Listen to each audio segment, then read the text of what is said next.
કેશોદ શહેરમાં અદ્યતન બાંધકામ સાથે શરૂ કરાયેલી સરકારી ગર્લ્સ સ્કૂલમાં ધોરણ 11-12 વિજ્ઞાન પ્રવાહના વર્ગો શરૂ કરવા અને તે માટે મંજૂરી આપવા માંગ ઉઠવા પામી છે। આ માટે સરકારના મંત્રીઓ, પદાધિકારીઓ, અધિકારીઓને શિક્ષણવિદ દ્વારા વારંવાર પત્ર લખી માંગ કરવામાં આવી રહી છે। આ અંગે મળતી વિગત મુજબ કેશોદના અગત્રે રોડ પર આવેલ સરકારી ગર્લ્સ હાઈસ્કૂલનું નવીનીકરણ કાર્ય પૂર્ણ થતા સ્કૂલને રાબેતા મુજબ શરૂ કરી દેવામાં આવી છે। હાલ સ્કૂલમાં ધોરણ 9 થી 12 એમ 4 વર્ગખંડમાં અંદાજે કુલ 150 વિદ્યાર્થીનીઓ અભ્યાસ કરી રહી છે। શૈક્ષણિક રીતે સુવિધાજનક બાંધકામ ઊભું કરાતા આવનારા સમયમાં વિદ્યાર્થીનીઓની સંખ્યા વધે તેવું અનુમાન લગાવાઈ રહ્યું છે। વિશેષમાં આ સ્કૂલમાં શિક્ષણની વ્યવસ્થા સારી હોય આર્થિક નબળા વર્ગની દીકરીઓ શિક્ષણનો લાભ લઈ રહી છે।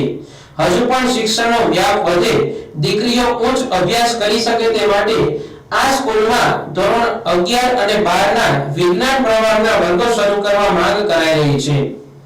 આ માટે કેશોદ શિક્ષણવિદ અને રાજકીય આગેવાન બીજલભાઈ એલ સોંદરમાએ સ્થાનિક ધારાસભ્ય સાંસદના માધ્યમથી મુખ્યમંત્રીને 11-12 વિજ્ઞાન પ્રવાહના વર્ગો શરૂ કરવા રજૂઆત કરતા જાન્યુઆરી 2025 માં ગુજરાત માધ્યમિક અને ઉચ્ચતર માધ્યમિક વિભાગે જૂનાગઢ જિલ્લા શિક્ષણાધિકારીને સ્થળ તપાસ કરી અહેવાલ મોકલવા જણાવ્યું છે।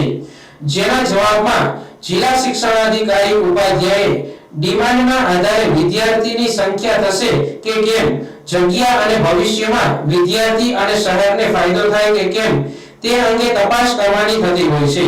તે તપાસ કરી અહેવાલ ઉચ્ચ કક્ષાઓ સુપ્રત કરાશે તેમ જણાવ્યું હતું। હું કેળવણીકાર બીજલભાઈ સોંદરવા તથા ભાજપ આગેવાન કાર્યકર કેશોદ મુકામે ગુજરાત સરકારનો અભિગમ બેટી બચાવો બેટી પઢાઓ શિક્ષણના માધ્યમને કન્યા કેળવણીના ઉત્કર્ષ આપવા માટે ગુજરાત સરકારે અમોને કેશોદ મુકામે નવી અદ્યતન સરકારી ગર્લ્સ હાઈસ્કૂલની બિલ્ડિંગ અર્પણ કરેલ છે।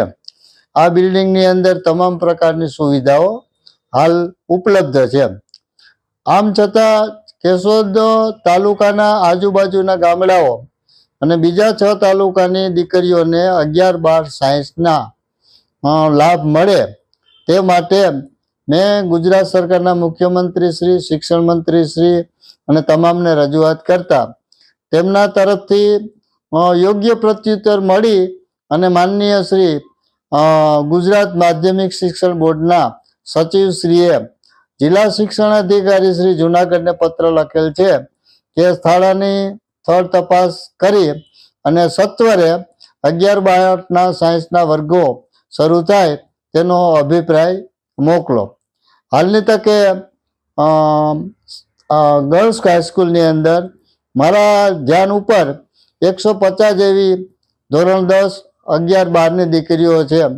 તો હું સરકારી ગર્લ્સ હાઈસ્કૂલના સ્ટાફને અને તેમના દરેકને પણ વિનંતી અને સૂચન કરવું છે કે સંખ્યા વધે તેવા પ્રયત્નો કરે।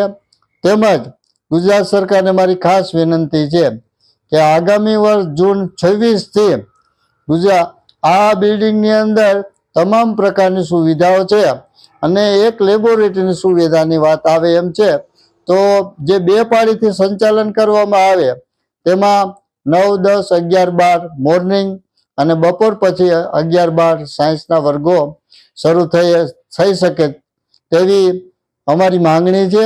અને તમામ વર્ગોની પણ માંગણી છે કે આજે જે ખાનગી શાળાઓની અંદર 11-12 સાયન્સના વર્ગો કરવા હોય તો તે દીકરીઓને 1,40,000 રૂપિયા જેવી માતબર રકમ રોકવી પડે છે। તો સરકારનો અભિગમ એવો છે કે કન્યા કેળવણી મફત હોય અને દીકરીઓને મફત શિક્ષણનો લાભ મળે।